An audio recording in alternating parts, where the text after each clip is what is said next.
আজকে চট্টগ্রামের দিকে তাকিয়ে দেখেন, ছাত্র দল এবং ছাত্র শিবির মারামারি লেগেছে না লাগে নাই? একসাথে কাঁধে কাঁধ মিলিয়ে যারা 17 বছর আন্দোলন করলো আর 5 বছর রাষ্ট্র ক্ষমতা চালালো, সেই মানুষগুলো আবার এখন ফাইটে জড়িত। বলেন ঠিক না বেঠিক? এমনকি মুফতি আমির হামজা ভাই, জাতীয় সংসদের মাননীয় সদস্য, কুষ্টিয়া 3 আসনের জাতীয় সংসদের সদস্য, যার আওয়াজ এতদিন শুনতে ভালো লাগতো, যেই মানুষগুলো তাকে বাহাবা দিত, সেই মানুষগুলো আবার আজ মামলা করেছে। নাকি আওয়ামী লীগেরা করেছে? কথা কয়, আওয়ামী লীগ করেছে? আওয়ামী লীগের কোন নেতা কর্মী করে নাই, ফ্যাসিস্টের কোন দোসরেরাও করে নাই, কিন্তু সেই মানুষটার নামে মামলা হলো। শুধু মামলাতেই সীমাবদ্ধ নয়, আজকে আবার কোর্ট থেকে গ্রেফতারি পরোয়ানা জারি হয়েছে। বলেন ঠিক না বেঠিক? এই মানুষটা ইতিপূর্বেও ছিল নির্যাতিত, জুলুমে পড়েছিল, মাজলুম জননেতা। আবার এই সময় এসেও কথা বলার কারণে একটু স্লিপ অফ টাইম, তার জন্যই মানহানির মামলা, সেই মামলায় আবার গ্রেফতারি পরোয়ানা। আরে এই মানুষগুলো মামলা করলো যারা, এতদিন ওয়াজ শুনতো তারা। কথা কয় না? আপনাদের এখানে কি ভারতের বর্ডার একসাথে নাকি? ভারতে গেলাম আলোচনা করার জন্য, তো কথা বলে কম। তো আমি বললাম কি ব্যাপার, এখানে কথা বলেন না? তো কেউ কথা টথা কয় না। আমি, আমার ভাই আব্দুল সালাম যুক্তিবাদী, উনিও ছিল ওই সময় ইন্ডিয়ায়। আমি বললাম ভাই এখানে তো ওয়াজ করে খুব বেশি জুত পায়নি। বললো কেন? আমি বললাম সামনে যারা শ্রোতা তারা তো ইয়েস নো ভেরি গুড কিছুই কয় না, আই লাভ ইউ কয় না, আই হেট ইউ কয় না। তো বললো যে ভারতের মুসলমানদের চিন্তা চেতনা হলো টাকা খরচ করে বাংলাদেশ থেকে বক্তা এনেছি, আমরা কি কথা বলবো? তাই টাকা খরচ করে বক্তা এনেছি, যা বলার সব আপনি বলবেন, আমরা খালি শোন। চিন্তা ঠিক আছে কিনা? তো এই জন্য মাঝে মাঝে মনে হয় বর্ডারের কাছে যদি থাকে তাহলে ওই দেশের আসর এই দেশেও পড়তে পারে। যা বলছি ঠিক না বেঠিক? সত্য না মিথ্যা? বুকের মধ্যে যাকে ধরে রাখেন সেই মানুষটাই বুকে ছুরিকাঘাত করে, যেই মানুষটাকে আপনি পুষে রাখেন সেই মানুষটাই আপনার ক্ষতি করে, যেই মানুষকে বড্ড বেশি ভালোবাসেন সেই মানুষ আপনার শেষ করে দেওয়ার জন্য ষড়যন্ত্র করে, যেই মানুষটাকে আপনি বড্ড ভালোবেসে পরম আদরে রাখেন সেই মানুষ আপনার বুকে দাগা দিয়ে চলে যায়। বলেন ঠিক না বেঠিক?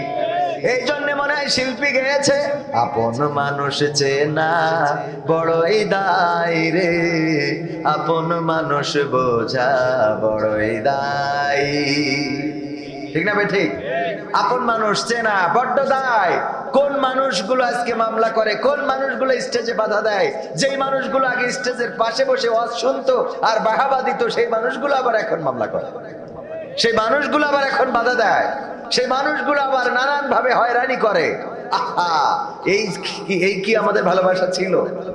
তার মানে হলো স্বার্থের টান পড়লে কেউ কারো আপন থাকে, কেউ কারো আপন থাকে। নওগাঁতে একই পরিবারের 4 জনকে খুন করা হয়েছে, দেখেছেন না দেখেন নাই? একই পরিবারের 4 জন খুন। আরে স্বামী এবং স্ত্রী 2 জনকে জবাহ করা হয়েছে, তাদের সন্তান একজনের বয়স 10, আরেকজনের বয়স 3 বছর। এই 2টা সন্তানকে মাথায় আঘাত করে হত্যা করা হয়েছে। যতটুকু জানলাম পত্রিকায় এখন পর্যন্ত, সেটা হলো যার সন্তানকে হত্যা করেছে, যেই পুত্র এবং পুত্রবধূকে হত্যা করেছে, ওনার 5 কন্যা 1 ছেলে সন্তান। 5 কন্যা 1 ছেলে সন্তান। কোন এক জামাতা অর্থ সম্পদ নিয়ে, জমি জায়গা নিয়ে ঝামেলা করে এই কাজটা করেছে বলে আপাতত ধারণা করছে। আহারে, যেই জমিনের জন্য 4টা, তার মানে তার বংশকে নির্বংশ করা হলো। যেহেতু একটাই ছিল ছেলে সন্তান, সেই সন্তানের আবার 2টা ছিল সন্তান, একটা ছেলে একটা মেয়ে, 2টাকেই হত্যা করা হয়েছে। তার মানে এই মুরব্বীর বংশের বাতিটা নিভিয়ে দেয়া হলো। এখন আর এই মুরব্বীর নিজের পক্ষের কোন নাতিপুতি থাকলো? যা আছে মেয়ে পক্ষের, তার মানে ওটা হলো অন্যদের নাতি। ঠিক না ভাই? ঠিক। এই নির্বংশ করা হলো কিসের জন্য? শুধুমাত্র জমিনের টানে, সম্পদের টানে, অর্থের টানে। আহারে, এই যদি হয় ভালোবাসা, আমার যুবকেরা, আমার কলিজার টুকরারা, যা চিন্তা করো। আমার ভাইজান বললেন রাস্তায় ফোন চালাচ্ছেন, এই ফোনটাও পড়ে থাকবে, এই ফোনটাও তোমার না। অ্যাক্সিডেন্ট করে দেখো, তোমার ফোন কই চলে যাবে টের পাবা না। তুমি হাসপাতালে যাওয়ার আগে তোমার ফোন পাতালে চলে যাবে, ঠিক না? ঠিক। মানি ব্যাগটা থাকে না, বাইকটা থাকে না, বাইকটা এখন ওইভাবে হয়তো নেয় না, কিন্তু মানি ব্যাগ, ফোন, এগুলো আর এই ভালোবাসার জিনিসগুলো থাকবে না। একটু 19 থেকে 20 হইলে প্রেমিকাও তো থাকে না, আর 18 থেকে 20 হইলে বউ থাকে না। 19 থেকে 20 হইলে প্রেমিকা থাকে না, আর 18 থেকে 20 হইলে বউ থাকে না, বউ চলে যায়। সেও চিন্তা করে তোমার ঘর করব কেন। সেদিন একজন দেখলাম ভিডিও বলতেছে যে কালকে একটা জিনিস নিয়ে যাইতে কইছে, এইটার দাম 50 টাকা, নিয়ে যাইতে পারি না স্ত্রী। 35 বছরের সংসার, কয় তোমার সাথে সংসার করা হবে না। 50 টাকার একটা জিনিস নিতে পারি নাই, তাই কয় তোমার সাথে সংসার করা হবে না। আরে এখন এই যে আমার ভাইজান প্রধান অতিথি অনেক কথা বললেন, প্রেম বাড়ছে, পরকীয়া বাড়ছে, একে অপরের সাথে চলে যাচ্ছে, ভেগে যাচ্ছে। এগুলো হচ্ছে ফোনের কারণে। শুধু আপনার তাই মনে হয়? শুধু ফোনের কারণে নয়, এটা অতীতেও ছিল, কিন্তু ফোন একটু সহজ করে দিয়েছে। কি করে দিয়েছে? সহজ করে দিয়েছে।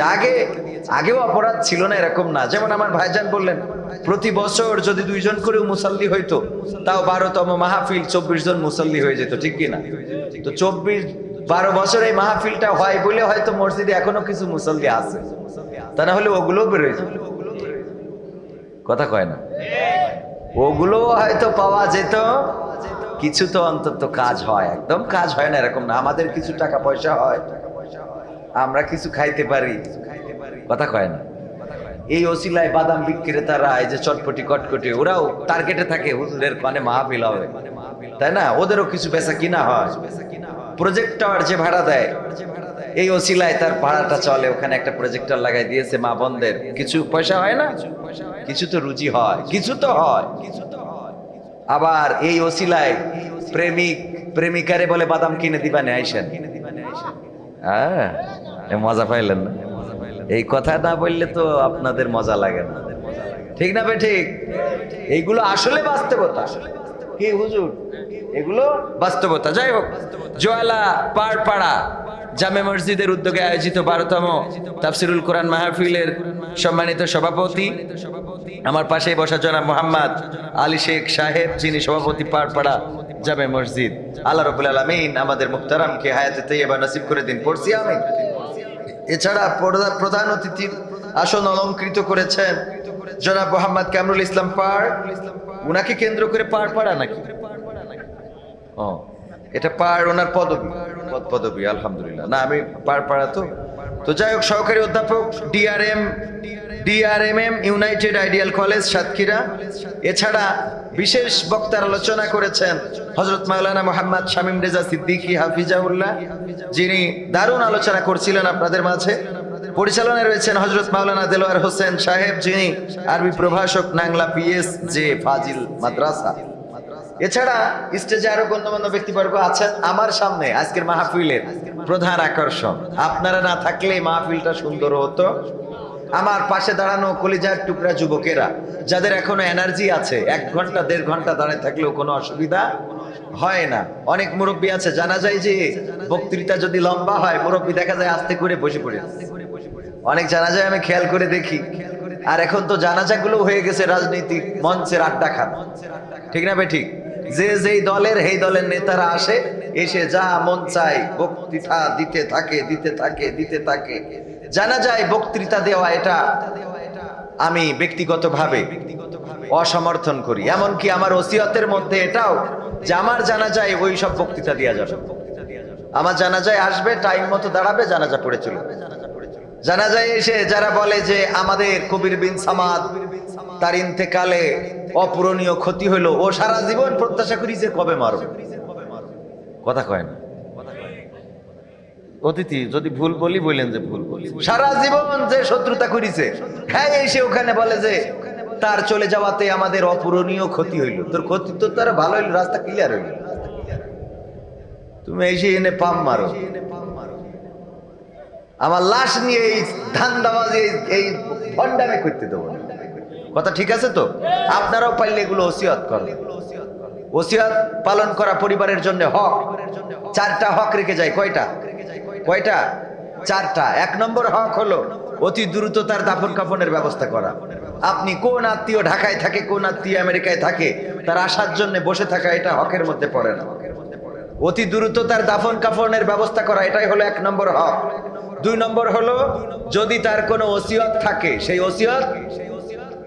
ওসিয়ত পূরণ করা। এই জন্য ওসিয়তের মধ্যে রেখে দেবেন যে আমার জানাজায় কোনো বক্তৃতা চলবে না, টাইম মতো জানাজা দিবা, কবরে দিবা, সামনে বসায়, সামনে লাশ নিয়েতে এত গল্প, এত কথা কিছু।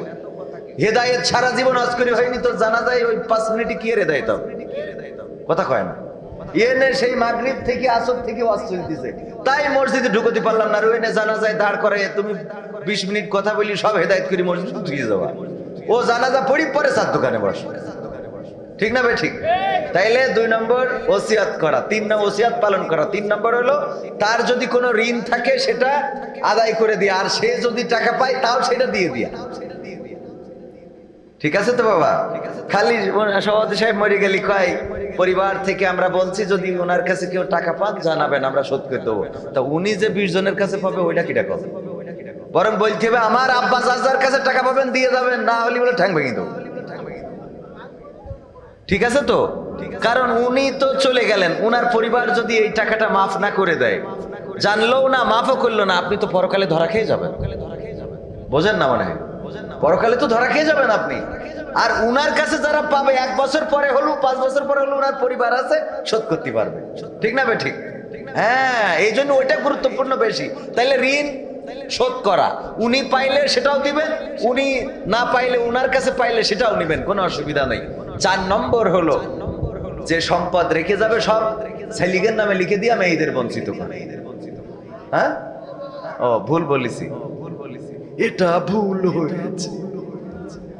ঠিক, এটা কি হয়েছে? মূলত তার যে সম্পত্তি আছে সেই সম্পত্তির সুষম বন্টন করা, যার যে হক তার পৌঁছে দিয়া। যদি ছেলে সন্তান না থাকে, ভাতিজিরা ভাগ্নিরা পাইলে হ্যাঁ এদেরকে দিয়ে দিয়া। হ্যাঁ, মনে থাকবে? না না, বউ পক্ষের লোক খুব বাড়াবাড়ি করে না, এরকম আছে না নাই? যেমনে তার শরীর, যেমনে অংশ, আল্লাহ প্রদত্ত বিধি, সেই বিধি অনুযায়ী দিয়ে দেয়া। মনে থাকবে এটা? তাইলে এই 4টা কাজ করতে হবে। যাই হোক ভাইরা আমার, তো আমি বলছিলাম এই মাহফিলে আপনারা হলেন প্রধান আকর্ষণ। আপনারা না থাকলে এই মাহফিল সুন্দর হতো। আমার দাঁড়ানো ভাইরা আছে, এটাও আকর্ষণ। তারা ওখানে দাঁড়ায় না থাকলে মনে হতো যে না কি হচ্ছে, সামনে কয়জন বসে আছে, এটা আরো ভালো। কোনো অসুবিধা নেই। একটা মাহফিলে কেউ বসবে, কেউ দাঁড়ায় থাকবে, কেউ স্টেজে থাকবে, কেউ সামনে থাকবে, কেউ মাইকের ওই কাছে থাকবে, কেউ প্রজেক্টরে থাকবে। এটাই মাহফিলের সৌন্দর্য। আল্লাহ রাব্বুল আলামিন এই মাহফিলকে কবুল করে নিন। পড়ছি আমিন। পর্দার অন্তরালে মা বোনেরা, মাইকের আওয়াজ যারা শুনছেন, সবাইকে অন্তরস্থল থেকে সালাম জানাচ্ছি, আসসালামু আলাইকুম ওয়া রাহমাতুল্লাহ। আমরা আল্লাহর শুকরিয়া আদায় করছি যে মহান রব দয়া করে মায়া করে আমাদেরকে মানুষ হিসাবে সৃষ্টি করেছেন। তিনি চাইলে আমাদের অন্য কোনো প্রাণী করে পাঠাতে পারতেন না? তিনি অন্য কোনো প্রাণী করে পাঠালে আমরা আজকে এই মাহফিলে আসতেও পারতাম না, বসতেও পারতাম না। এখন যদি কোনো শিয়ালের একটু মন চাই ওয়াজ শুনে আসি, ওই এনে আসলে আপনারা তার ডেলা না মেরে থাকবেন? বলেন তো? একটা শিয়াল, একটা কুত্তার যদি মনে হয় যে যাই দেখি একটু মাহফিল ঘুরে আসি, এখানে ঢুকলেই তো বেরো বেরো বেরো, কথা কয় না। তার মানে আপনার অন্য সকল প্রাণী, এগুলো তো আল্লাহর সৃষ্টি, ঠিক কিনা? এগুলো কিন্তু ওদেরকেও আপনি চাইলে কোনো কষ্ট দিতে পারবেন না। বিশ্বনবী সাল্লাল্লাহু আলাইহি সাল্লাম বলেছেন, বিনা কারণে গাছের পাতাও ছিঁড়ো না। সুবহানাল্লাহ বলবেন? কত সুন্দর কথা। বিনা কারণে গাছের পাতাও ছিঁড়ো না। তাহলে গাছের পাতা যদি না ছিঁড়া যায়, কুত্তা পিটানো যাবে নাকি? গরু ছাগল হাঁস মুরগি এগুলোকেও বিনা কারণে কষ্ট দেয়া